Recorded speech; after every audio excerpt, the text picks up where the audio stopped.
¿Qué tal? ¿Cómo les va? Bueno, una nueva jornada negativa fue la del martes en el mercado internacional y también, por supuesto, tuvo su reflejo en el mercado local. En el mercado internacional, las bajas más importantes fueron para el trigo en términos porcentuales, bajó $6 la cotización en Chicago.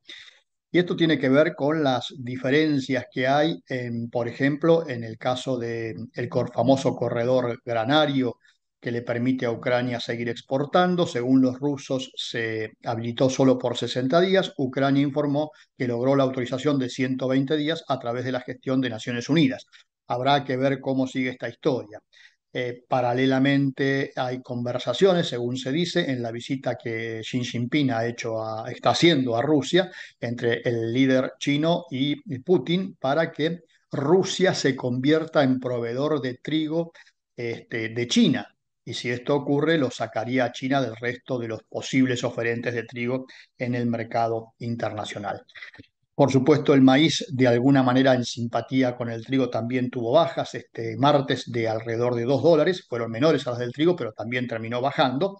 Aquí el avance de la safrinia, según informaron fuentes brasileñas, está en el 85% de la superficie prevista y bajó el maíz a pesar de que China ha seguido comprando maíz, como decíamos en las últimas horas, en Estados Unidos.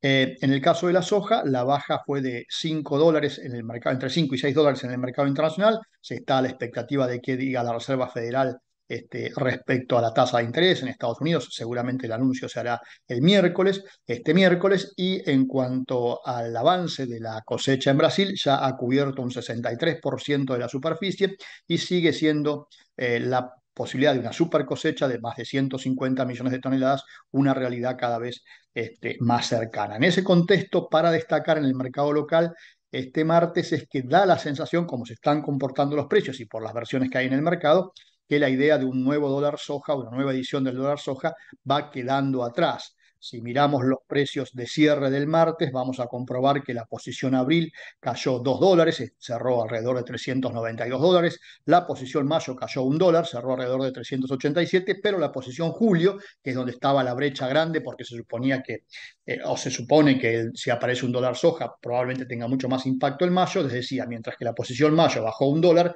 la posición julio ya bajó $6. Es como que se está adaptando a una relación mucho más real si no hubiera dólar soja con la posición mayo. Es decir, que el mercado estaría de alguna manera descontando ya, como diciendo, bueno, el dólar soja no va a haber, pero no va a haber fundamentalmente por lo que hablábamos desde hace unos días. No hay soja, no hay soja. Se ha perdido prácticamente el 50 o el 60% de la cosecha. Recuerden ustedes que la última estimación de la Bolsa de Cereales de Buenos Aires, la de Rosario dijo 27, la de la Bolsa de Buenos Aires fue aún más pesimista y dijo 25 millones. Veremos si esta semana hay un nuevo informe porque además lo que se está cosechando de soja tiene serios problemas de calidad.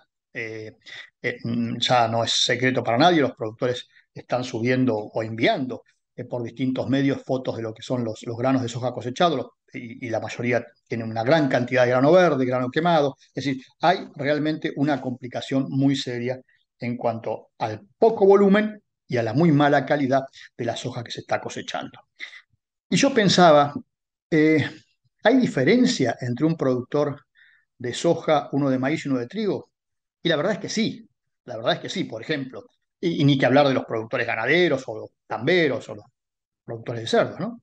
Por ejemplo, al productor de soja se le dio, entre comillas, el beneficio del dólar soja porque al gobierno le hacían falta los dólares del sector exportador y entonces se buscó promover que los productores vendieran lo antes posible los stocks que había de soja y así funcionó la versión del dólar soja 2, que fue la de septiembre. Recuerden que había visto una anterior de agosto, de alguna manera inventada por Pelle, que no funcionó. Después la de septiembre sí estuvo funcionamiento realmente importante, casi 9 millones de toneladas se negociaron en esa oportunidad, y después vino la de noviembre-diciembre, que también se negoció entre 3 y 4 millones de toneladas de soja, es decir, en esas versiones del dólar soja funcionó.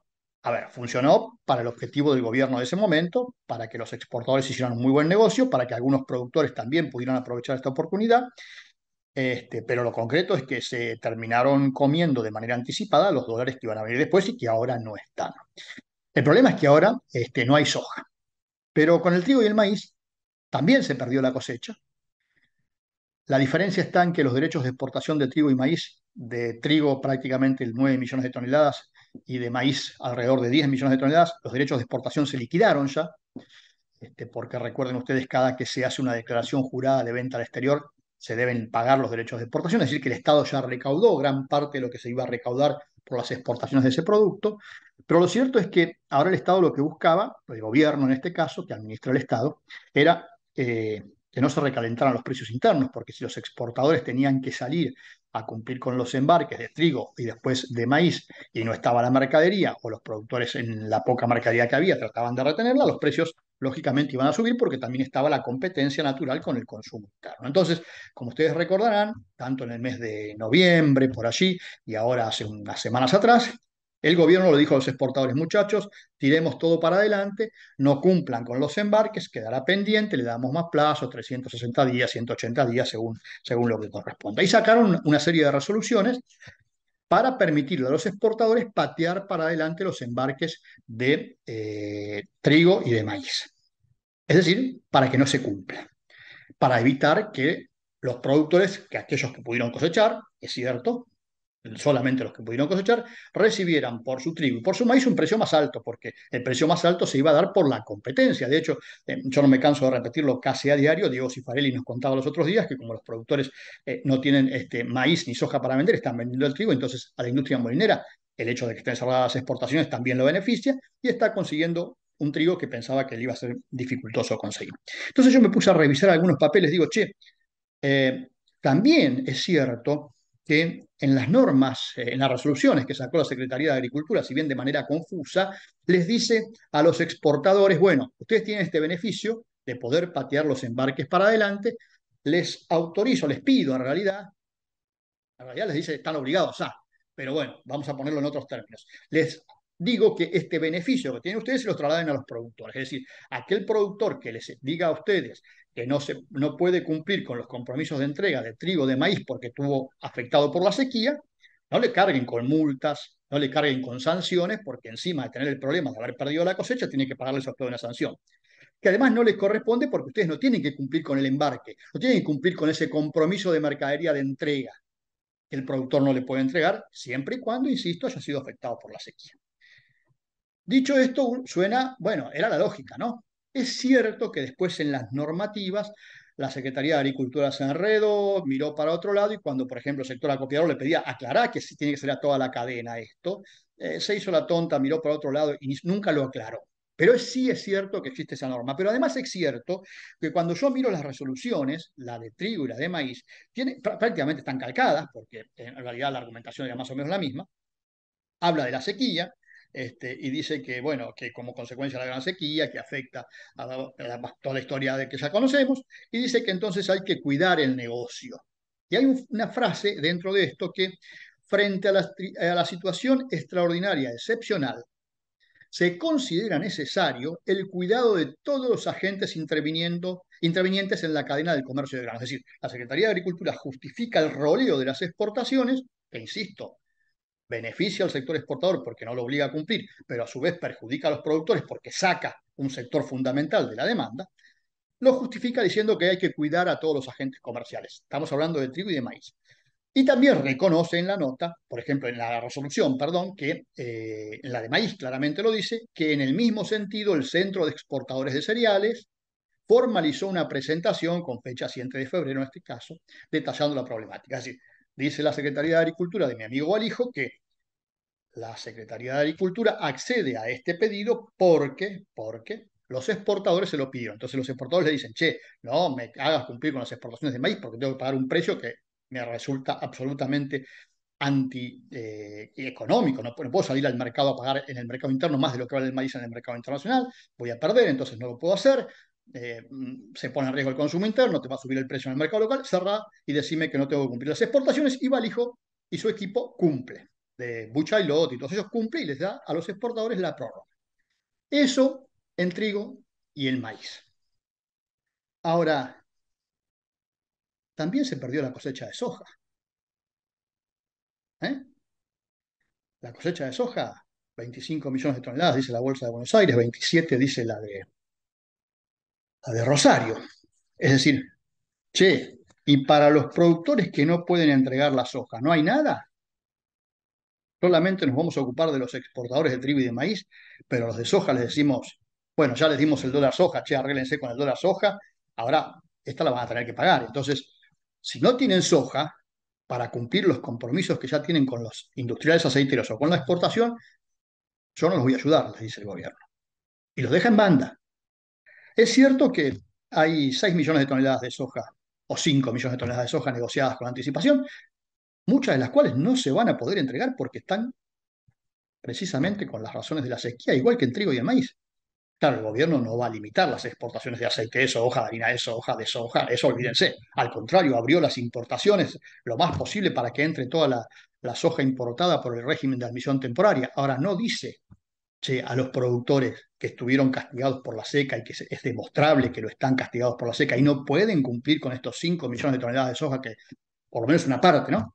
De los productores afectados no puede cumplir, le vamos a dar esta posibilidad también. No lo dice el Estado, no lo dice la Secretaría de Agricultura de Balijo Buichayot. Se olvidan de los productores de soja en este caso. Sí protegieron a los de trigo y maíz, no a los productores, a los exportadores. A los productores le tiraron una línea así como que se arregle con los exportadores. A los de soja ni siquiera eso. ¿Mm? A ver, en el equilibrio podrán decirme, pero le dieron el dólar soja. Sí, está bien, bueno, pero eso es para los que tenían soja. Ahora estamos hablando de los que no tienen soja, que las perdieron por la cosecha. El Estado no va a decir nada para proteger a esos productores frente a los contratos que vendieron y que no pueden cumplir porque no tienen la mercadería por una razón de fuerza mayor, que fue el clima. Parece que no. Parece que ahí la cosa cambia. Y cuidado porque el castigo para los productores es fuerte. ¿Eh? Más allá de que, lógicamente, a mí me gustaría que fueran las entidades de productores las que salgan a proteger a los productores, diciendo esto, porque para un productor, yo también lo entiendo, es muy difícil denunciar a un comprador, sea este exportador de industria, porque sabe que después las represalias son jodidas y lo dejan prácticamente al productor solo.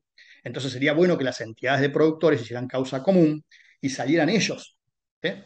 A pedir este tipo de normas y decir y a reclamar así, che, en trigo y en maíz no se está cumpliendo, háganla cumplir. Y también en soja, que no tenga que ser el productor individualmente el que denuncia a una empresa, porque sabe que el productor se queda fuera, es castigado, todos lo sabemos, es la de siempre, ¿no? La del más fuerte. Ahora, más allá de todo, lo que a mí me asombra es que esta que van a ver en pantalla es la norma que se dio para trigo y maíz. El artículo cuarto de la norma de trigo y maíz dice que los mismos motivos de fuerza mayor que le dan al exportador para patear para adelante también podrán ser alegados por los productores en caso de incurrir en incumplimiento respecto a los exportadores, quienes deberán admitir dichas circunstancias. Es decir, la norma lo que dice es, che, exportador, vos tenés la posibilidad, trasladársela al productor.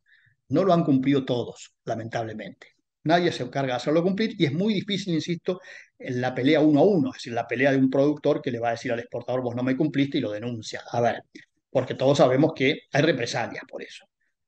Pero lo que no se tiene que olvidar el productor, que más allá de la legislación que establece Balijo y su equipo con Buchailota a la cabeza, que es aceitera general de esa, como todos ustedes saben, está las normas que, como yo dije en algún momento, son la Biblia del comercio de granos, que son las reglas y usos del comercio de granos, que en su momento dictaron los sectores vinculados a la comercialización, de la que tanto hablamos en estos días, en las cámaras arbitrales, que dice en las reglas y usos, el artículo tercero, fuerza mayor o caso fortuito. Ahí lo vemos en pantalla. Dice, la prueba del caso fortuito y o de la fuerza mayor incumbe a quienes las invoquen a su favor. Es decir, si yo soy productor y me tuve la seca, tengo que demostrar que tuve la seca. Salvo que la Cámara interprete que dicha prueba resulte innecesaria por ser de público y notorio conocimiento para el tribunal. Está claro que la seca es público y notorio conocimiento para el tribunal. Sin embargo, las partes no podrán invocar estas causales cuando ellas ya existieran en el momento de concertarse la operación. Es decir, si yo hice una operación en el momento en que ya estaba la seca, no puedo decir, che, me agarró la seca, porque ya lo sabía de antes. ¿Está claro hasta ahí? Y después dice, la Cámara resolverá si el caso fortuito y o la fuerza mayor planteada por una parte impiden temporario o definitivamente el cumplimiento de una obligación.